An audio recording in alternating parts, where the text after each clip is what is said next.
Welcome to NTD News Today. I'm Kevin Hogan. Let's take a look at our top stories. Lawmakers and experts are skeptical of President Biden's new plan to bring down prices at the pump. Why do they say a gas tax holiday wouldn't do much? A bipartisan gun control bill is expected to pass in the Senate this week, but not everyone is praising the rush to vote the package through. Find out what senators are saying. The police chief for the Uvalde, Texas school district was put on leave. He's facing criticism for the way he handled the school shooting in May that left 21 dead. Bad guys, people on a terror watch list entering the U.S. at an increasing rate. Questions linger. How many? Why are more coming now? We hear some answers from a U.S. representative and veteran law enforcement officer.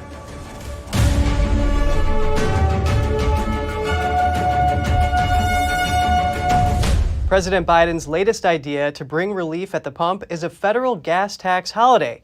But most analysts say it wouldn't save you much money, and it also faces an uphill battle in Congress. NTD's Jessica Beatty has the story. Lawmakers are under pressure to bring relief at the pump. The president wants a reluctant Congress to pass a 3-month federal gas tax holiday. We can bring down the price of gas and give families just a little bit of relief. The federal tax is only a small slice of what consumers are paying at the pump, 18 cents per gallon of regular gas and 24 cents per gallon of diesel.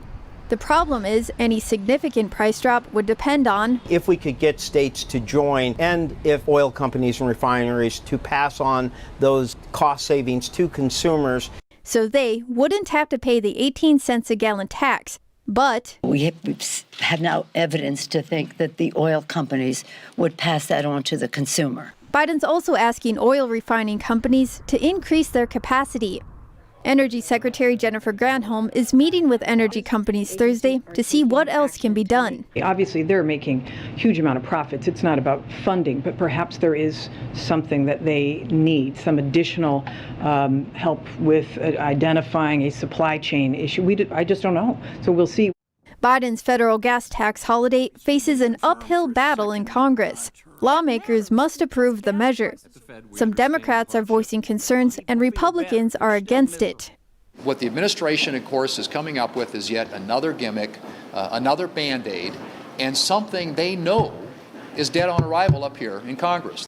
While the White House blames low fuel supplies on the pandemic slowdown and Russia's invasion of Ukraine, Republicans blame Biden's policies. Senator John Barrasso called on Biden to make it easier to increase domestic energy production. Allow oil and gas exploration on federal lands. Put out the permits so that we can do more energy infrastructure construction.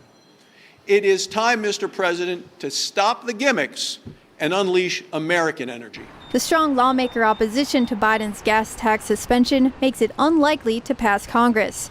Jessica Beatty, NTD News. And there is more skepticism over President Biden's call for a federal gas tax holiday in response to record-high gas prices. Drivers and experts alike are casting doubt over whether this will have a big enough impact. Here are the details. President Biden on Wednesday called on Congress to suspend the federal gasoline tax for 3 months to combat record prices. Analyst Stephen Shork, principal and co-founder of the Shork Group, said the measure would have little effect. Yet another gimmick being offered by a president who is clearly out of his depths when it comes to addressing the long-term structural imbalance between supply and demand in the energy markets. This is just one of a number of gimmicks. We've had numerous releases of oil from the Strategic Petroleum Reserve, which once again just dumps oil on the short-term market, does not address the long-term imbalance. The federal tax on gasoline is around 18 cents per gallon. Shork says it wouldn't do much because we are already seeing gas prices at around $5 a gallon. Even without the federal gas tax, the cost per gallon is higher than what we had before the Memorial Day holiday. The national average state tax on gasoline is 57 cents a gallon, so far greater than the 18 cents that the feds take. So if the states enacted a tax holiday taking on average 57 cents, that would have a meaningful impact. But once again, all that would do is juice demand here in the short term, creating greater headaches down the road. The vice chairman of S&P Global agrees. And I think if it does pass, it will come and go and won't really have much impact, except in terms of symbolically and in terms of headlines. And how are drivers reacting to the plan? Do they expect the tax holiday to lower gas prices? And what do they think caused the high prices now? In my opinion, it's the policies that are in place right now from the liberal side. We were pretty much energy independent before. I'm kind of a pessimist when it comes to presidential new bills and stuff like that. So if it actually is in effect, that'll be cool. But I have low expectations in general, so especially with Biden. Biden himself has acknowledged that suspending the federal tax was not enough. He also urged states to temporarily suspend their fuel taxes.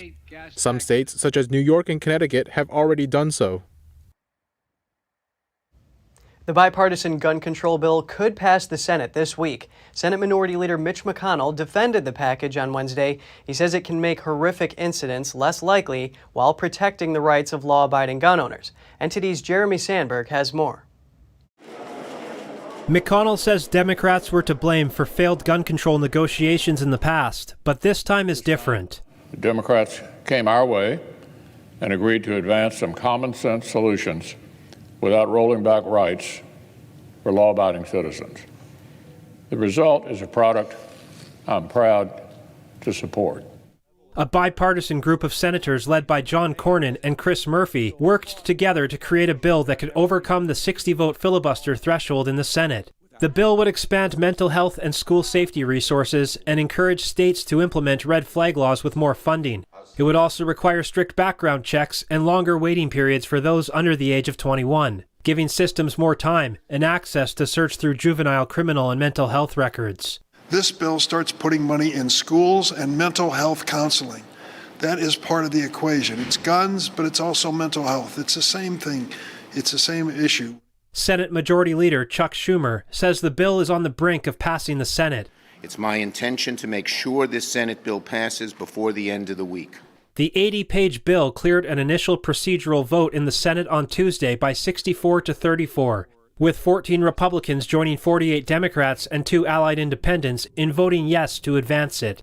Senator Amy Klobuchar praised aspects of the bill and says that even though it doesn't do everything she would like it to, it can make it harder for criminals to obtain guns and save lives. Straw purchases, so many criminals go out there and get guns on behalf of someone else that's banned from getting a gun.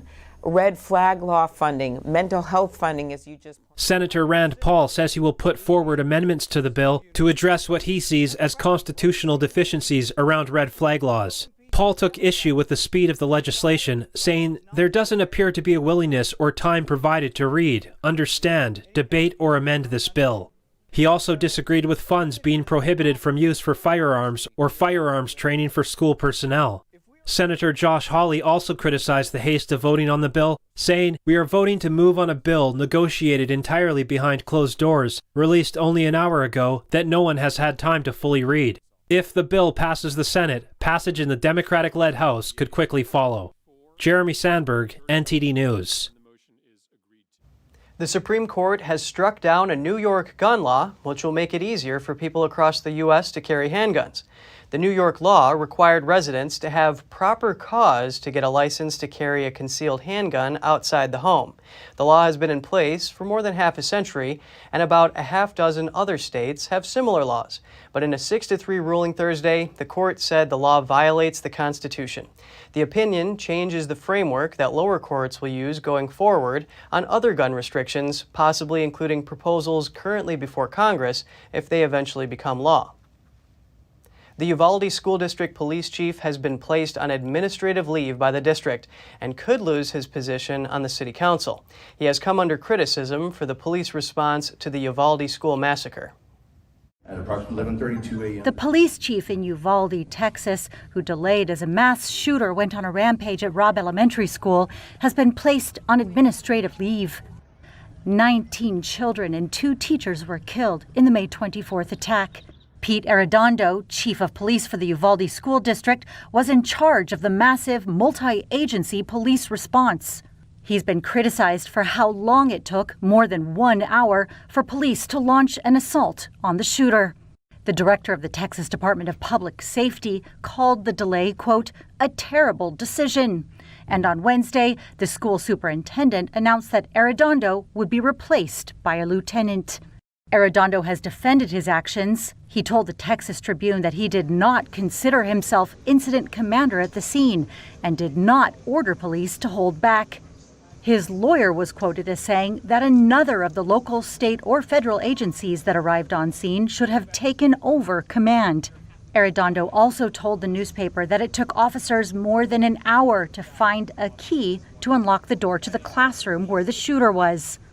That's a different story to what the public safety chief told a Texas Senate hearing this week. Stephen McCraw said not only was the door not locked, but there was also no evidence that officers had checked to see whether it was secured.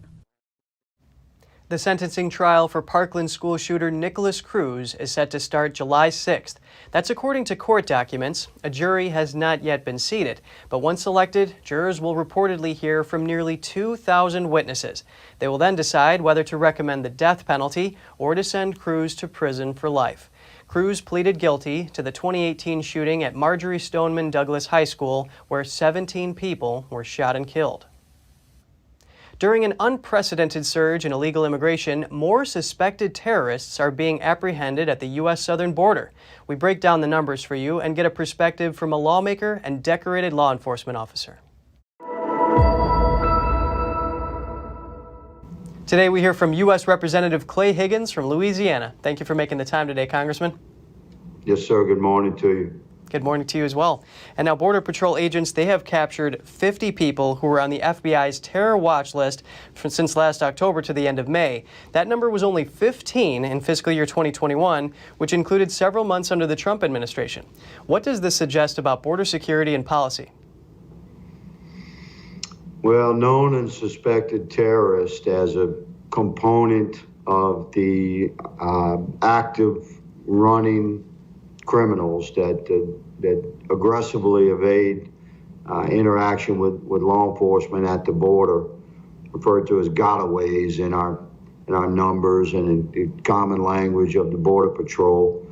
Known and suspected terrorists, the percentage of the numbers of the men that actually escape is a best guess, and we try to use conservative numbers amongst the law enforcement personnel. There's no way to really verify these numbers, so it's best to use conservative numbers. But the administration, since the Biden has been in office, has used absurd numbers that some of us believe are very low.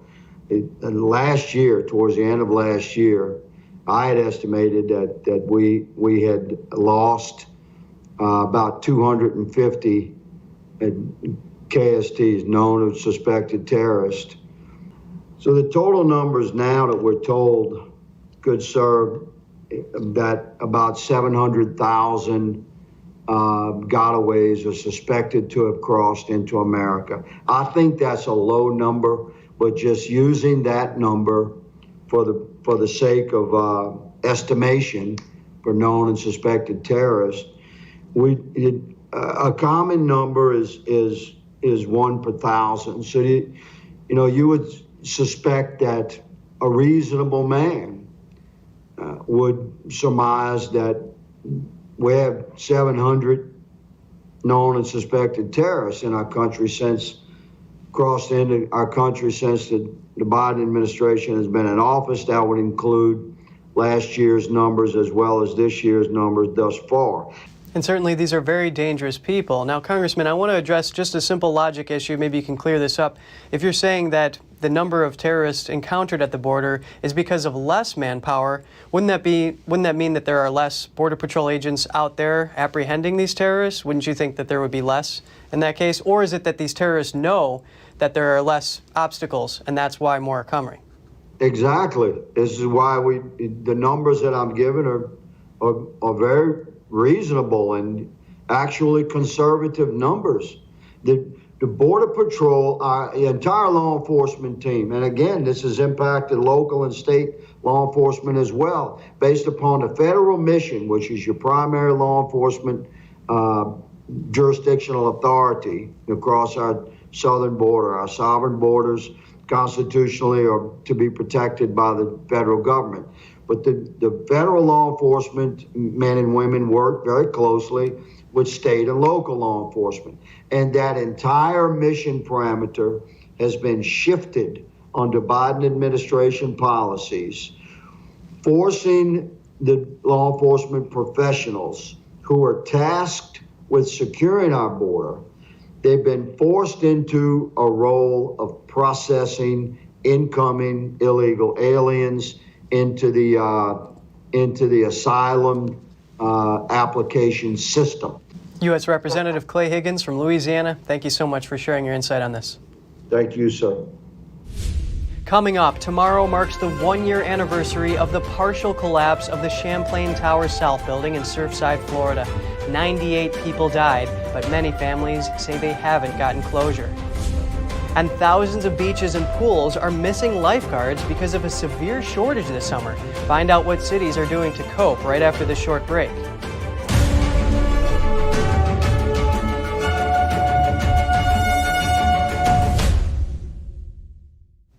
Three more Operation Fly formula missions are set to be conducted this weekend. The largest is a truck convoy of Gerber formula coming from Mexico. That alone will bring 1 million pounds of formula into the U.S. The White House also says Bub's formula is coming from Australia and Nestle formula is coming from Germany. After this weekend, the equivalent of nearly 19 million 8-ounce bottles will have been imported into the U.S. Tomorrow will mark 1 year since the partial collapse of the Champlain Towers South building in Surfside, Florida. The accident killed 98 people. The causes of the collapse are still under investigation by the National Institute of Standards and Technology. Many families say they have yet to get closure. NTD's Andrew Thomas reports. 97 victims were killed outright when the building crumbled in the early hours of June 24, 2021, as residents slept. One victim died in the hospital. 26-year-old attorney Nicole Langsfield was one of the 98 that died. Her husband, Louis Sandovic, was also killed.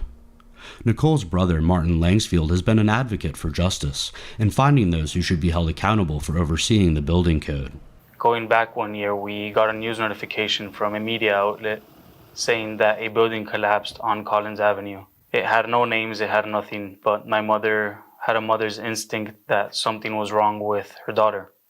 Alongside Martin was his father, Pablo Langsfield. Nicole was a light. She was our first child, and we give everything to her. Every time she went into a room, she got a smile, she got a beautiful karma, she got friends everywhere, her phone never stopped. She was a piece of art, she was beautiful. A year later, the family says they get the majority of their information from the media, and that's how they've found out about what is happening with the investigation. Martin Langsfield has been vocal to many outlets about getting more information to the families.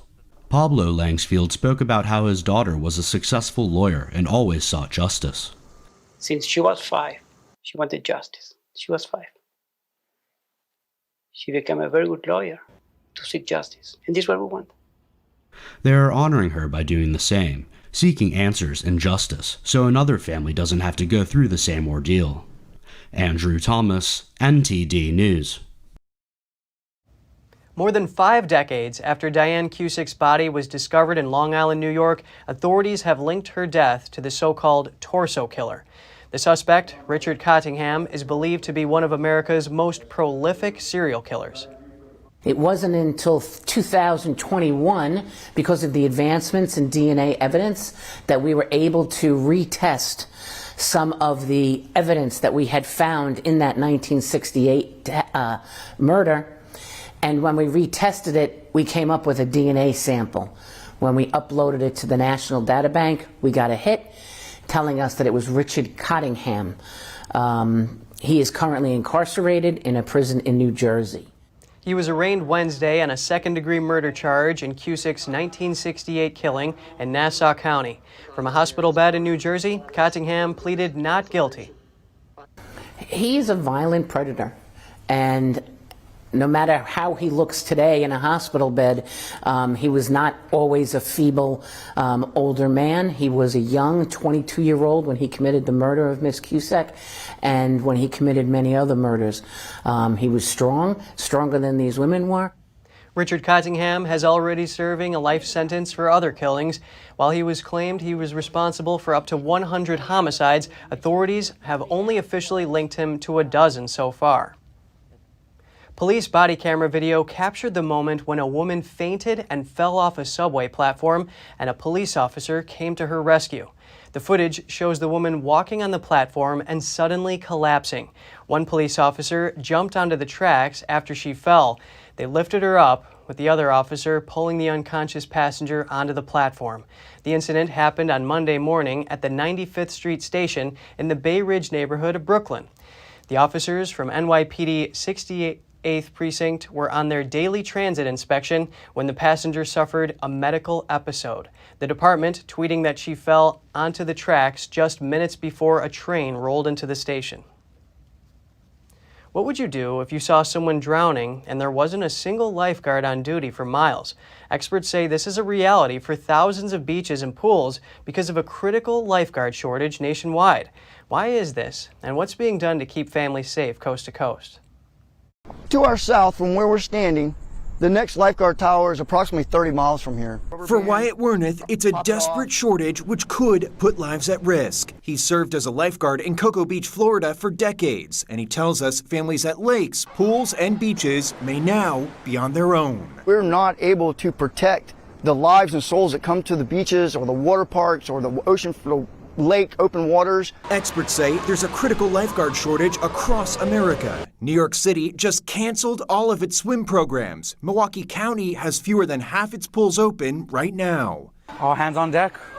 No days off. Working, hours. Jesse Hernandez is on duty here in Commerce, California, where there aren't enough lifeguards even in Southern California. As for why up to a third of U.S. public pools could reduce their hours or close altogether this summer, some experts say interest in lifeguarding was already dropping when the COVID pandemic hit. It made the situation even more dire with canceled trainings and closed pools. Restaurant and retail jobs also often pay higher for less risk. Good piano.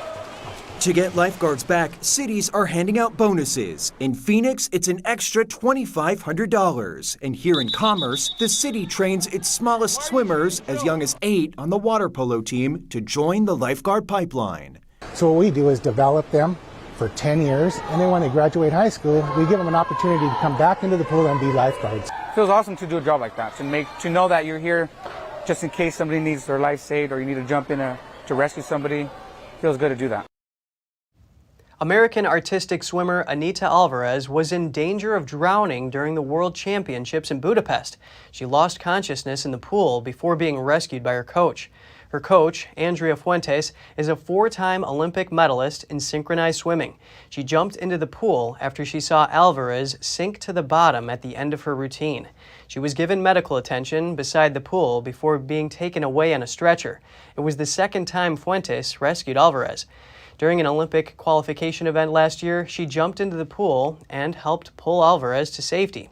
Fuentes told a Spanish newspaper that she jumped into the water because she saw that nobody else was jumping in. She said it was a good scare, but that Alvarez is fine and has to rest. In a statement, Fuentes said 25-year-old Alvarez would be assessed by doctors before a decision was made on her participation in Friday's team event. A swimmer was seriously injured in a shark attack in the Central California coast on Wednesday. Police say the attack occurred mid-morning at Lovers Point Beach in Pacific Grove. The swimmer suffered significant injuries from the shark bite and was taken to Natividad Hospital. The victim's identity was not immediately released. Firefighters deployed a drone to search for the shark, but there were no immediate sightings. Police said the beach at Lovers Point will remain closed until Saturday. Pacific Grove is on the south end of Monterey Bay, about 85 miles south of San Francisco. The official summer travel season is underway, and it's off to a rocky start. Since the first official day of summer on Tuesday, more than 1,000 U.S. flights have been canceled. In addition, the tracking website FlightAware reports more than 3,400 flights have been significantly delayed. The FAA is blaming thunderstorms in the New York and D.C. metro areas. 1 in every 7 flights departing Newark and LaGuardia airports in metro New York were canceled. It was a similar story for D.C. metro airports, including Reagan National, Dulles, and Baltimore. Transportation Secretary Pete Buttigieg had asked airlines to improve their reliability this summer, but weather is one factor that the airlines can't control. And if you have any news tips or feedback for the show, don't hesitate to email us at news.today@ntd.com. Just ahead, Lithuania says it's prepared if Russia decides to shut off power to the country in retaliation for Lithuania's blocking shipments to a Russian territory. And Hungary lowers the price of gasoline at the pump for citizens and applies a tax to certain industries. The policies prove controversial with the EU and some economists. Stay tuned for more right after this short break.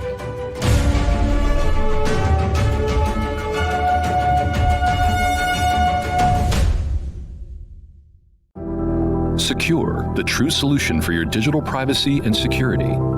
Secure is a private and secure messaging and email solution hosted in Switzerland, using military-grade encryption and Swiss privacy laws, giving you true privacy. Secure is 100% private and does not collect or sell any of your personal data. Secure's Helix technology connects you securely to our Swiss servers without the need of a VPN, guaranteeing privacy and security for all your communications. Secure Messenger doesn't require your phone number or any personal data that hackers target. Chat by Invites allows you to chat privately and securely with anyone outside of your secure network without the need for others to download Secure. Secure Send offers you a private and secure way to email anyone outside of Secure.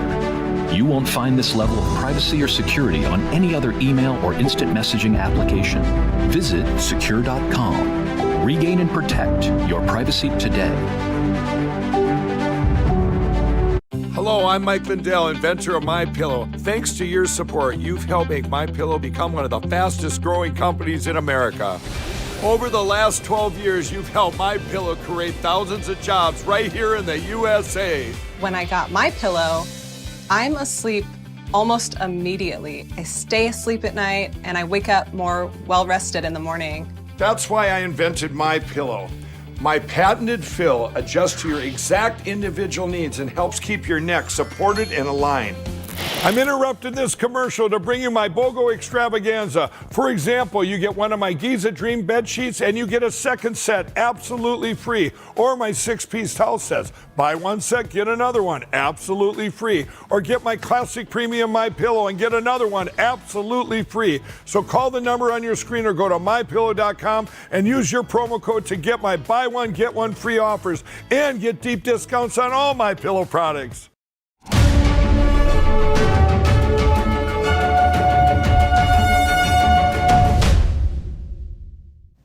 Lithuania will be prepared if Russia disconnects it from the regional power grid in retaliation for blocking rail shipments to a Russian territory. Lithuania's president says no military confrontation is expected. Russia is enraged by Lithuania's move to block rail shipments of some goods to its Kaliningrad exclave. Now Europe awaits Russia's response. But Lithuania says it's ready should Moscow decide to switch off the flow of electricity. Last year it installed new gear on its power link to Poland for just such an eventuality. That should mean it can switch quickly to supplies from continental Europe. Speaking to Reuters, Lithuanian President Gitanas Nausėda said he was expecting full backing from Brussels. It would be very good that European Commission explains the content of the sanctions to the Russian authorities. And probably it will remove some tensions which are arising right now. Kaliningrad is a Russian territory sandwiched between Poland and Lithuania. It depends on rail links via Lithuania for many supplies. But the import of steel and other ferrous metals has been blocked since Saturday, with more goods to be added to the ban. Russia has reacted furiously, saying all citizens of the Baltic state would feel its response. It hasn't yet spelled out what that will mean. Rising inflation in Hungary has prompted the country's prime minister to lower prices at the gas pump. The government is also applying a tax to what it calls the extra profits of certain industries. The policies are proving controversial with the EU and some economists. NTD's Andrew Thomas has the details. The recent steps by Hungary's nationalist government are being met with opposition by some affected companies. They're also threatening a renewed standoff between Budapest and the European Union. Prime Minister Viktor Orban has imposed official price caps on fuel and various food products, and levied special taxes on several commercial sectors. An extraordinary situation calls for extraordinary measures, and in such cases, deviations from the general rules are allowed and even obligatory. There is no other way to protect the interests of the Hungarian people. While some of these policies favor Hungarian consumers, multinational and domestic companies are voicing anger over it. They say the policy is damaging their bottom lines and competitiveness. The EU is also questioning whether the policies comply with its rules. Drivers with foreign license plates pay market prices for fuel at Hungarian gas stations. The EU is threatening legal action, calling the policy discriminatory. I mean, to improve or to reduce the burden, it is definitely not the reasonable approach of that is definitely not a price cap. The Hungarian government also announced in May that it would impose windfall taxes on several industries, including banking, insurance, and air travel through 2023. While some targeted industries are taking in higher than usual profits, most of the companies being hit with the new taxes are not.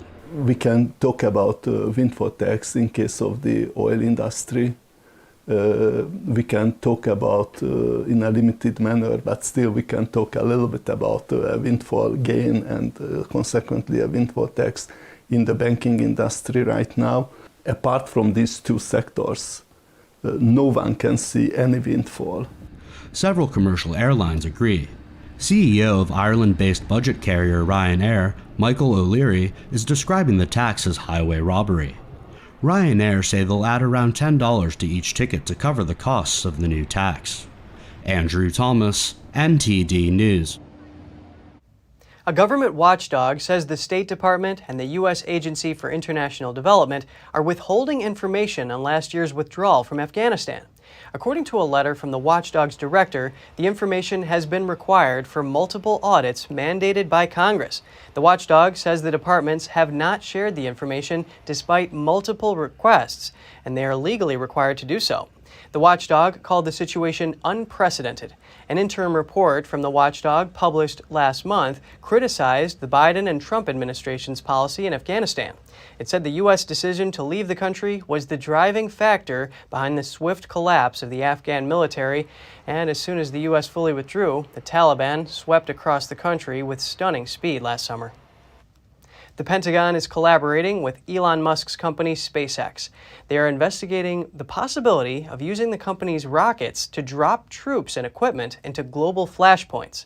According to a partially redacted research agreement originally obtained by The Intercept, the military's work with the private space company covers a wide range of projects. One is a rocket-based quick reaction force. It would place troops or equipment anywhere in the world on short notice on a fully reusable launch vehicle. One potential use would be getting U.S. troops to an African military base in a fraction of the time it now takes. The concept is an idea the military has held for decades. In 1964, the proposed Ithacus project presented a rocket-powered troop transport. The military is currently limited to about 600 miles per hour for troop and cargo transport. And still to come, Israel's foreign minister will be taking over as interim prime minister next week. The country is moving closer to another parliamentary election. 2 Airbus A350s in Doha are among 23 grounded A350s in the middle of a $1 billion London court battle over whether the damage represents a potential safety risk. It's something Airbus strongly denies.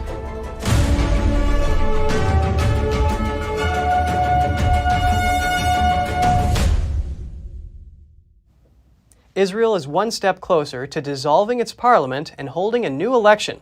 Foreign Minister Yair Lapid will become the interim prime minister during the transition period. Who is he, and what are some of his political views? Let's take a look. Israeli lawmakers on Wednesday voted unanimously in a preliminary reading of a bill that would dissolve parliament. The bill is expected to be finalized next week. 110 in favor, no opposition. The bill had passed. 58-year-old Israeli Foreign Minister Yair Lapid will head an interim government next week after the bill officially passes and until new elections are held. Lapid is the leader of the largest party in the 8-party coalition under Prime Minister Naftali Bennett. Our mission is to make sure these people don't take power and not to let them crush Israel's democracy. Lapid is the founder and the leader of the Yesh Atid party, which translates to There is a Future. Before becoming foreign minister, he also served as finance minister under foreign prime minister Benjamin Netanyahu, who he is now trying to prevent from returning to power. Lapid has previously said that diplomacy regarding Palestinian statehood is necessary for Israel's well-being. But he argued that both sides are too domestically hamstrung to pursue them. We should be separated from the Palestinians. I believe that in separating from the Palestinians, we will ultimately arrive at 2 states. But no responsible politician would get into details of future borders before the Trump plan is presented. Israeli lawmakers will decide the exact date of the parliamentary election. It will likely be between late September to early November. Saudi Crown Prince Mohammed bin Salman arrived in Turkey for the first time in years. He's there for talks with President Erdogan aimed at rebuilding the relationship between Turkey and Saudi Arabia. Here are the details. The visit was aimed at fully normalising ties between Ankara and Riyadh that were ruptured after a Saudi hit squad killed and dismembered Saudi journalist Jamal Khashoggi in 2018 at the kingdom's consulate in Istanbul. Erdogan at the time blamed the killing on the highest levels of the Saudi government. Prince Mohammed denies any involvement in the murder. In April, the pair held one-on-one talks in Saudi Arabia after a months-long drive to mend relations. Ankara stopped all criticism and halted its murder trial in April, transferring the case to Riyadh in a move condemned by human rights groups. The Crown Prince has been making effort to rehabilitate his image beyond the Gulf, leveraging Saudi Arabia's vast wealth and oil production capacity to lure in Western leaders and private business partners. The visit also comes as Turkey's economy is badly strained by a slumping lira and inflation soaring beyond 70%. Analysts say Saudi funds and foreign currency could help Erdogan shore up support ahead of elections by June 2023. Erdogan welcomed Prince Mohammed at the presidential palace in Ankara with a ceremony, and the two shook hands and embraced before being met by members of the Turkish cabinet. There were, however, no public statements scheduled for after their talks. Erdogan said last week he and Riyadh's de facto leader would discuss to what much higher level they can take ties during talks in Ankara. 2 Airbus A350s in Qatar's capital, worth around $300 million combined, are among 23 grounded A350s worldwide. The planes are at the center of a $1 billion London court battle over whether damage to the aircraft represents a potential safety risk. It's something Airbus strongly denies. NTD's Andrew Thomas has the details. 2 high-tech Airbus A350 jets sit idle with their windows taped and engines covered in a hangar in the Gulf. From a distance, the planes might seem like any other long-haul jetliners, but a visit by Reuters journalists showed what appeared to be evidence of damage to the surface of the wingtips, tail, and hull. Qatar's regulator grounded the planes after premature paint erosion exposed damage to a metallic sublayer that provides protection to the fuselage from lightning strikes. Other airlines continue to fly the A350 after European regulators declared the aircraft safe. Reuters found a stretch of blistered, cracked, or missing paint along the roof of the jets.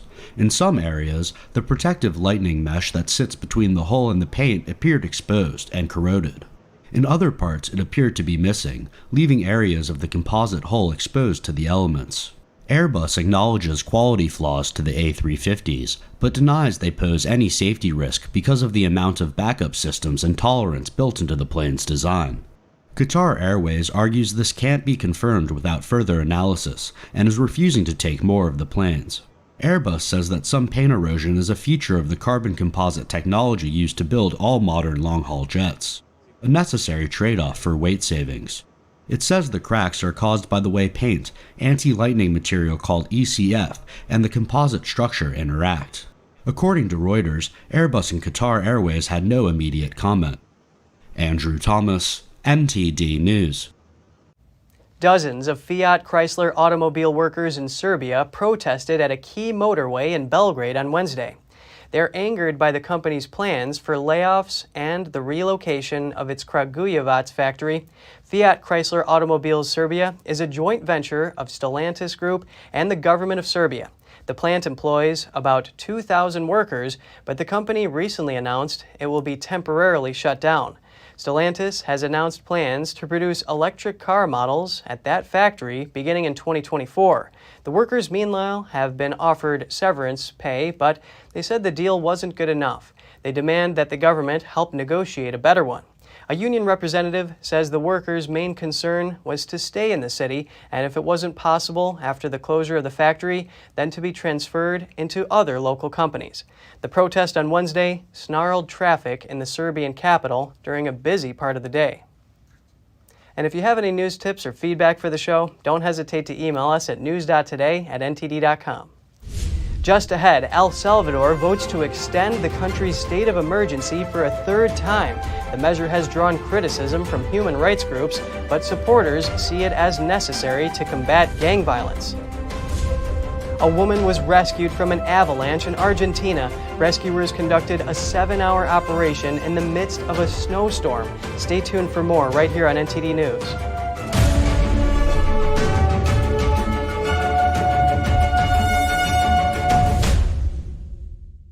It's just clear as day. The media, whether it's broadcast, cable, or print media, has become extremely biased.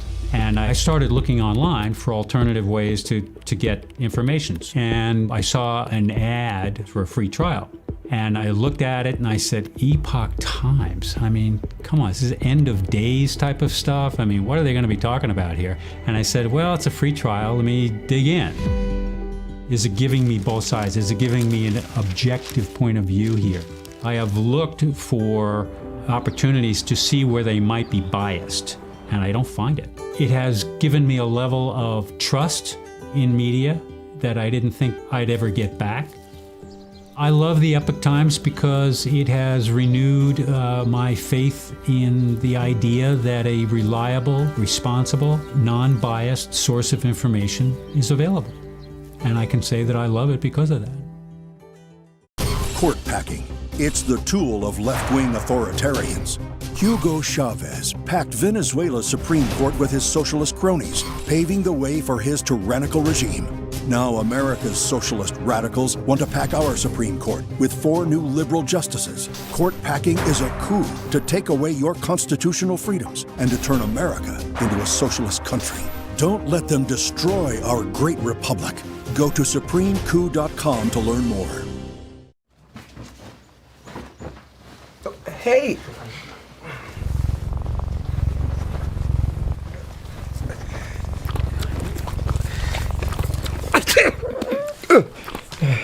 Okay. If you love me enough to tolerate my perfect little pets and all their glorious dander, then of course you'll visit nhtsa.gov/the right seat to make sure I'm in the right car seat.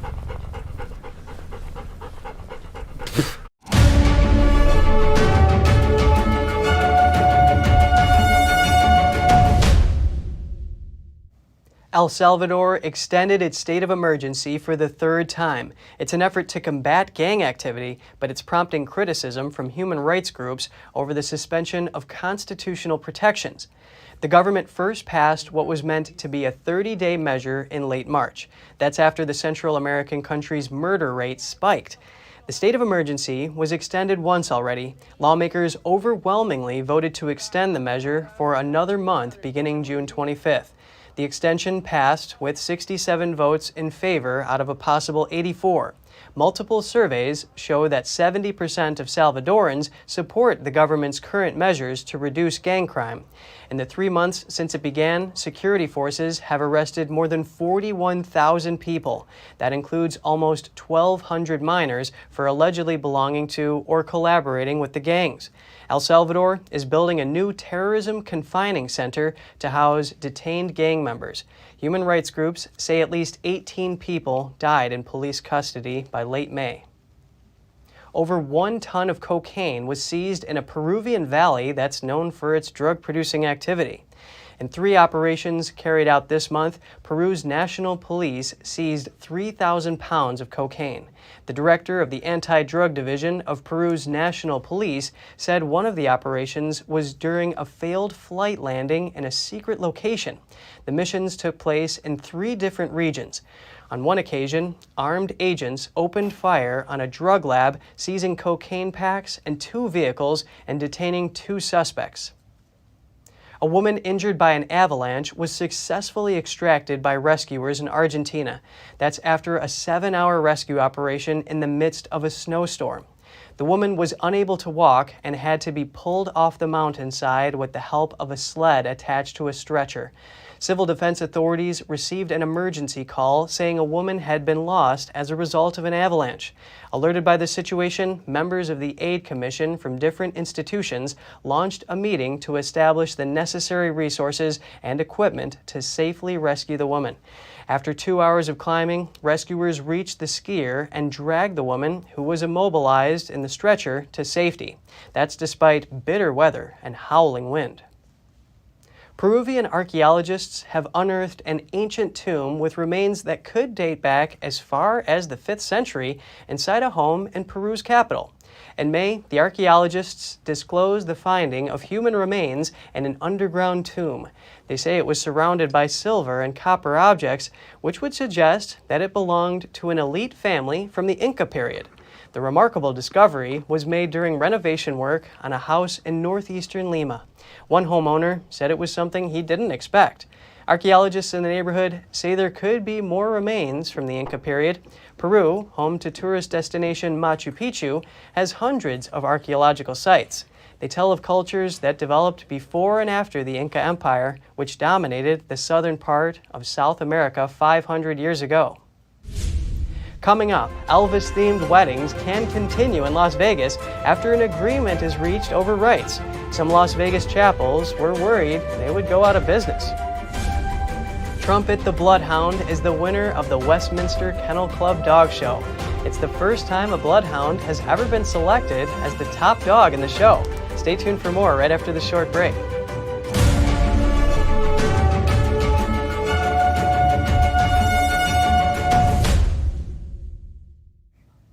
Elvis-themed weddings can continue in Las Vegas after an agreement was reached with the owner of the King's rights.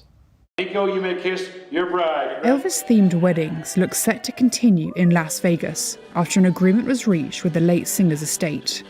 Last month, several venues were sent cease and desist letters by Authentic Brands Group, which owns the rights to Elvis, ordering them to stop using his likeness and images. Chad Collins and his wife Kayla own the Little Chapel of Hearts, a popular Elvis wedding spot. I was heartbroken. I was unable to sleep. This is everything. This is my job. This is our family business, our livelihood. So without Elvis, we don't have a business. The chapel took legal advice and embarked on a publicity blitz with local media. It says ABG then reached out to apologise for causing alarm. The Collinses have since entered into a contractual agreement which involves paying an annual affordable fee to be able to continue. It's a love-hate kind of thing with it, because I'm grateful that we're still able to, but at the same time it's like, why do I have to pay to do what I do? Like, it's dumb. In a statement, ABG told Reuters the following: "We are sorry that recent communication with a small number of Las Vegas-based chapels caused confusion and concern. That was never our intention. We are working with the chapels to ensure that the usage of Elvis's name, image and likeness are in keeping with this legacy." The news is also a welcome relief to many freelance impersonators who offer their services to the thousands of couples who visit Las Vegas each year. Jesse Gurin has been working as an Elvis officiant for the past 36 years. I'm not qualified for anything else, you know what I'm saying? This is all I do, so man, we'd be out of job and on the unemployment line if they followed through, but thank God they didn't, man. They came to their senses. The question over the potential success of any lawsuit against using Elvis's image is tough to answer, says lawyer Jonathan Fountain, who specialises in intellectual property cases. The performance of an Elvis wedding with an impersonator dressed up like Elvis performing a wedding, there's probably a First Amendment fair use or parody defense to that. Also under the Nevada Rights of Publicity statute, it exempts impersonators from liability. So I believe that there's a pretty strong defense to simply the performance of an Elvis wedding. But that's different than, say, using the name Elvis or Elvis Presley on a website to advertise wedding services. There you're talking about using a trademark, and I think ABG's got stronger claims there. Las Vegas, known as the wedding capital of the world, sees more than 150 marriages a day. For Chilean bride and groom Nicholas and Daniela, Elvis was the main draw. Is the king is the most famous singer around the world, so for that reason we decided to... Elvis is Las Vegas. Yeah, and also Elvis is Vegas. Viva Las Vegas! 3 generations of Elvis Presley's family had their names and handprints cemented in Hollywood in a special ceremony at the TCL Chinese Theater. Presley's wife, Priscilla, his daughter, Lisa Marie, and 2 of his granddaughters were in attendance. That's in addition to the director Baz Luhrmann and star Austin Butler of the King's upcoming biopic. After the ceremony, Priscilla Presley gave her perspective on what Elvis himself would have thought of the ceremony. I think he'd be very endeared by it. My gosh, it's 3 generations and really, really beautiful, really beautiful. It's an honor for us. The upcoming film Elvis takes audiences on a journey from Presley's childhood to his demise while working a residency in Las Vegas. The whole time, he's played by Austin Butler. The film Elvis will be released in the United States on June 24th. We all deal with stress on a daily basis. Stress has a strong effect on us. It can make us less happy, less effective, less open-hearted in our relationships. It tires us out, makes us less healthy, and can even create mental health issues. So let's look at how to let go of stress. Let's say you are experiencing a moment of stress right now. Something isn't going the way you'd like. Things are chaotic or overwhelming. Someone isn't acting the way you'd like, or you're worried about something coming up. The first practice is to drop into your body and notice how the stress feels. It's not a problem to have stress in your body, it's just a physical sensation. You can observe the physical sensation, just be with it. This can be your whole practice, and it only has to take a few moments. The second practice is to notice your narrative about the situation. You have some ideal about how the world should be, how the other person should be, or how you should be, and the world, the person, or you are not meeting that ideal. Notice what you are saying to yourself about it. They shouldn't act like that. I don't like this. I'm such a screw-up and not worthy of love. Is this a familiar narrative? Notice that the ideal and the narrative are causing the effects of stress, anxiety, and fear. They aren't serving you very well. The good news is, if you created it, you can also let it go as well. The third practice is to just let go and be. What would it be like to be in this moment without the ideal and the narrative? You'd be at peace. You'd be present in this moment. You'd be free. This is a state of openness that you can drop into any time. Notice the other people in your life and their beautiful hearts. Notice how amazing it is to be alive right now. What a gift it is to have sight, hearing, taste, and a body. What a privilege, what a joy. Even in moments of chaos, you can be free. A bloodhound named Trumpet wins the Westminster Kennel Club Dog Show. It marks the first time the breed has ever sneered Dogdom's most coveted Best in Show prize. Trumpet beat a French Bulldog, a German Shepherd, a Maltese, an English Setter, and a Samoyed, and a Lakeland Terrier to take the trophy. The dog's handler says she was shocked. She said the competition was stiff and bloodhounds are underdogs. After his victory, Trumpet posed for countless photos. Then he got back to what bloodhounds do best, sniffing around. Winston, a French Bulldog co-owned by NFL defensive lineman Morgan Fox, took second place. Fox got Winston from his grandmother. She has bred and shown French Bulldogs for years. Winston went into Westminster as the top-ranked dog in the country. The competition drew more than 3,000 purebred dogs. The goal is to crown the dog that most represents the ideal for its breed. Even for hopefuls that didn't come away with a ribbon, the event was an opportunity to showcase dogs and all they do. Thank you so much for joining us. We're going to put our email address on screen. We'd love to hear from you. For podcasters, that's news.today@ntd.com. Until next time, Kevin Hogan, NTD News, New York City.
Thanks for watching us on YouTube. Did you know YouTube only keeps selective videos on its platform?